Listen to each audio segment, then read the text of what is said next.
सांगितलंय हिला. नाही समजले. काय काय आणला? भाजीपाला. संत नामदेवांची पालखी सोहळा हे का? बापरे. पण ज्यावेळेस दाल तडका आला, दाल तडका त्याच्या नावाने शोभत होता. बरोबर. कोणत्या गेअरवर होती? गाडी न्यूट्रल आहे. इकडे असं वर केलं का फर्स्ट? हो. असं इकडून असं वर केलं तर फर्स्ट. मग खाली बाजूला आणि वर.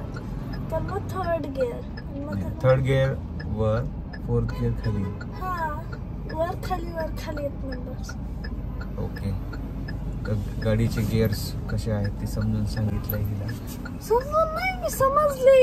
हो का? बाहेर गेलो ना तेव्हा मी समजले. फक्त गाडीचे गिअर नको टाकू. नाही ताप होतोय ती. तर भावांनो, काल भाच्याचं लग्न झालं मस्तपैकी आणि खूप पाऊसही आला. नशीब चांगलं होतं की म्हणजे वेळेवर नाही का लग्नात म्हणजे पाहुणे मंडळी हे ते सगळे जेवण होत असताना पाऊस आला नाही, त्यामुळे खूप चांगलं झालं. आणि शेवटी पाऊस आला, जोरदार आला. आणि आज नेक्स्ट डे, काल रात्री 10 तरी वाजले आम्हाला पोहोचायला परभणीला.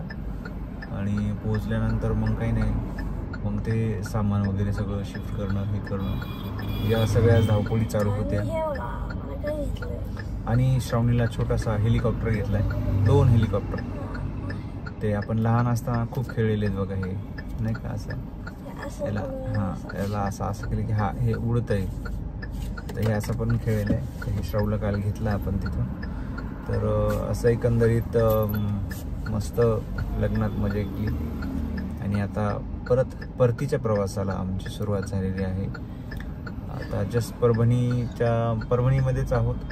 इथे मस्त भाजीपाला मिळतो. तर भाजीपाला घ्यायला आता बायको गेलेली आहे. तर तुम्हाला दाखवतो मी कुठं आहे नाही का.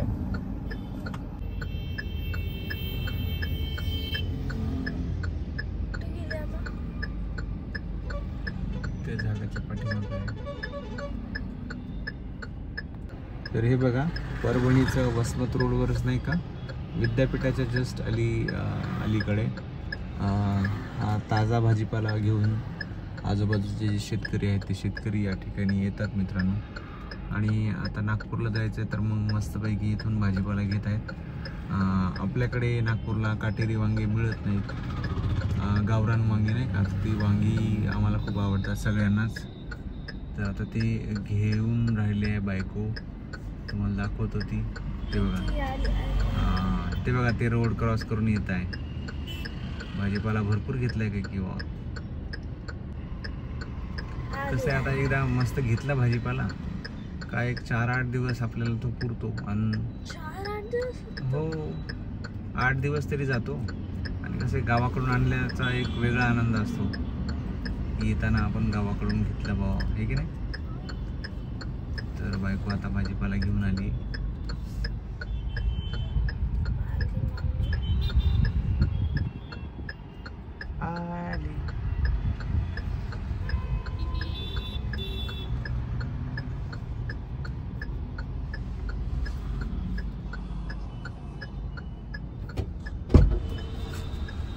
काय काय आणला?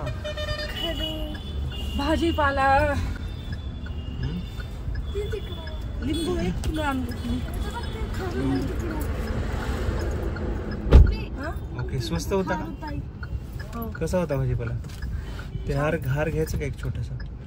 फुल समोर कुठे असेल तर ठेवूया ना. ओके, तर चला मग आता भाजीपाला झालाय, निघतो आम्ही. तर मित्रांनो, परभणीच्या जस्ट आपण बाहेर निघालो, आसोला पाटी क्रॉस केलेली आहे. आणि इथे जरा ब्रिजचं काम चालू असल्यामुळे नाही का थोडं ट्रॅफिक जाम झालंय. तर त्याच वेळेस आम्हाला अमरावतीवरून नाही का आपलं तालुका नांदगाव खंडेश्वर या ठिकाणाहून एक पालखी दिंडी नाही का आपल्याला इथे दिसलेली आहे. दिंडी डायरेक्ट आपल्याला पंढरपूरला, जे आपली आषाढी एकादशी आहे आता, त्या एकादशीला पंढरपूरला हे सर्व भाविक आपले वारकरी दर्शनाला जाणार आहेत. आणि हे या ठिकाणी आपल्याला बापरे समोर हे बघा सगळे वारकरी या ठिकाणी बसलेले आहेत. नाही का. त्यांचा मला वाटतं मुक्काम हा काल रात्री या ठिकाणीच होता. आणि आपण आता बघा तुम्ही किती जाम लागलेला आहे या ठिकाणी. ब्रिज आहे हा जुना ब्रिज वरनं आपण जातोय आणि बाजूला या साईडला नवीन ब्रिजचं बांधकाम सुरू आहे. बघा तुम्ही.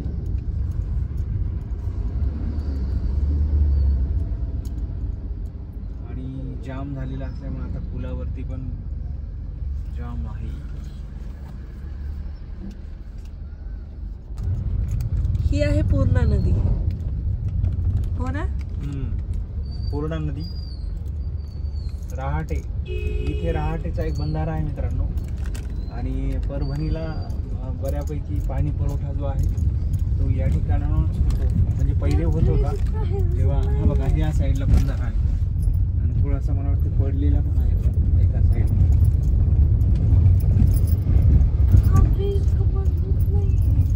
हा जुना ब्रिज आहे बघा. खूप वर्ष आधीचा ब्रिज आहे हा. म्हणून तर नवीन चालू आहे ना. नवीन हा जरा हाईट वर गेली बघ ना. त्यामुळे आता कसं पूर वगैरे जरी आला तर काही बंद होऊ शकत नाही. आणि मोठा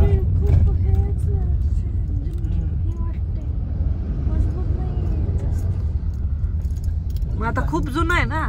जुना असल्यामुळं हा हे बाजूचे कठडे आहेत ना ते कठडे तुटलेले होते बरेच वेळा आपण जेव्हा यायचो ना त्यावेळेस. आता मला वाटतं हे लावून घेतलंय कठडे.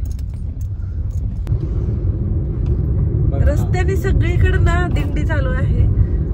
हे बघा सगळीकडे दिंडी चालू आहे आणि खूप छान. म्हणजे खरंच असं वाटतंय ना आपण पण जायला पाहिजे.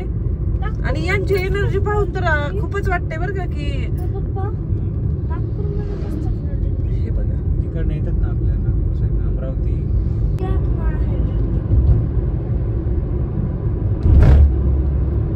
पपईची किती छान हे आहे बघा.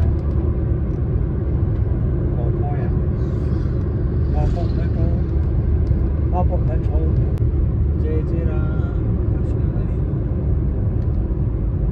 देवाची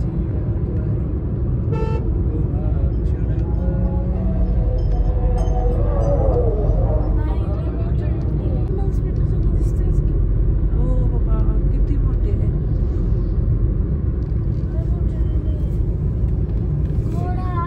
पोलीस आहेत.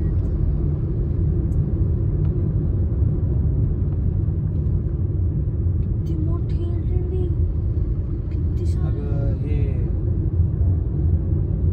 काय वेगवेगळे संत नामदेवांची पालखी सोहळा. हे का? हा बापरे म्हणूनच एवढी मोठी आहे ना.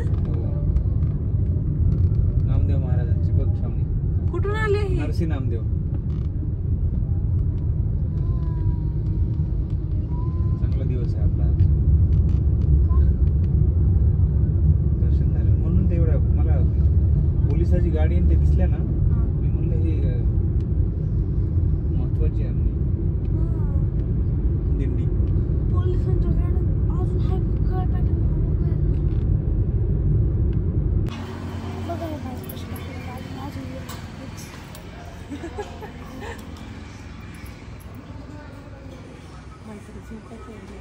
जेवायचं आधीच.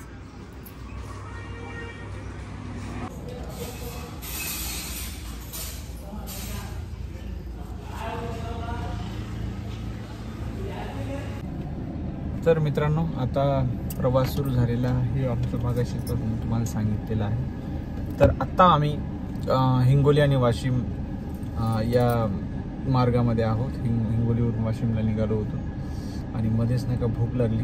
तर भूक लागली तर मग आम्ही इथे कोणतं रेस्टॉरंट आहे? हॉटेल अशोका. हॉटेल अशोका असं लांबून आम्हाला छान दिसलं. म्हणजे व्हेज रेस्टॉरंट वगैरे असं बोर्ड वगैरे खूप छान लावला आहे. मग आम्ही उतरलो गेलो ऑर्डर वगैरे दिली आणि ज्यावेळेस प्लेट्स बघितल्यानंतर मग आमचा घोर अपेक्षा भंग झाला. आमचा प्लेट्स पाहूनच आम्ही अंदाज लावला होता की आपल्याला कसं या ठिकाणी ट्रीटमेंट मिळणार आहे जेवायला. तर ते झालं. आणि मग ज्यावेळेस शेवभाजी मागवली तर शेवभाजी ठीक होती. पण ज्यावेळेस दाल तडका आला दाल तडका त्याच्या नावानं शोभत होता बरोबर. कारण की ते असं वाटलं डाळ घेतली आणि डाळला फक्त तडका दिला. हां, म्हणजे ती डाळ वगैरे अशी व्यवस्थित शिजलेली नव्हती. तर असं एकंदरीत आमचा पोपट झालेला आहे या ठिकाणी. पण शेवभाजी छान होती आणि भूक लागली होती, त्यामुळे काय जेवलो आम्ही. तर असा एकंदरीत आमचा हा आजचा अनुभव आलेला आहे बाहेर जेवण्याचा. आणि मला वाटतं आपण बऱ्याच दिवसानंतर गावाकडून नागपूरला जात असताना आम्ही कधीच जास्त बाहेर जेवत नाही. करायचो आधी, पण आता करत नाही, कारण डबा घेऊन येतो तर डबा गाडीतच खातो. मग असं आहे, वेळ कमी लागावा म्हणून शक्यतोवर आम्ही खाली नाही उतरत, म्हणजे लवकर पोहोचायला पाहिजे. तर चला आता इथलं उरकलेलं आहे, आता निघतो आता इथं. तर मित्रांनो, आताच थोडा वेळ झालं उठलेलो आहे आणि कालचा प्रवासाचा जो काही आपला व्लॉग झाला होता नाही का, तो एंड करायचा राहिला काल संध्याकाळी. कारण यायला जरा वेळ लागला आपल्याला, साधारणतः 3-4 वाजले होते आम्हाला यायला. आणि आल्यानंतर जे थकून गेलेलो होतो पूर्ण लग्नामध्ये नाही का, लग्नाच्या कामामध्ये याच्यामध्ये पूर्ण थकून गेलेलं असल्यामुळे आम्ही आलो आणि झोपेच गेलो डायरेक्ट. त्यामुळे काय ब्लॉग एंड करायचा आपल्याला वेळच मिळाला नाही. मग आता सकाळीचं काही उठलो मस्त फ्रेश मूडमध्ये. आणि आजचा जो आपला लग्नावरून येताना परतीचा जो आपण ब्लॉग केला, त्यामध्ये संत नामदेवांच्या पालखीचं सुद्धा आपल्याला दर्शन झालेलं आहे. म्हणजे एकंदरीतच पंढरीची वारी आणि त्या वारीला जाणारे आपले वारकरी आणि संत नामदेवांच्या पालखीचं दर्शन, ह्या सगळ्या चांगल्या गोष्टी आपल्याला काल येताना बघायला मिळालेल्या आहेत. तर आपला ब्लॉग नक्कीच चांगला झालेला आहे. तुम्हाला सर्वांना आपला ब्लॉग जर आवडला तर नक्की त्याला लाईक करा, शेअर करा. नवीन असाल तर चॅनलला सबस्क्राईब करा मित्रांनो. चला भेटू आता पुढच्या ब्लॉगमध्ये.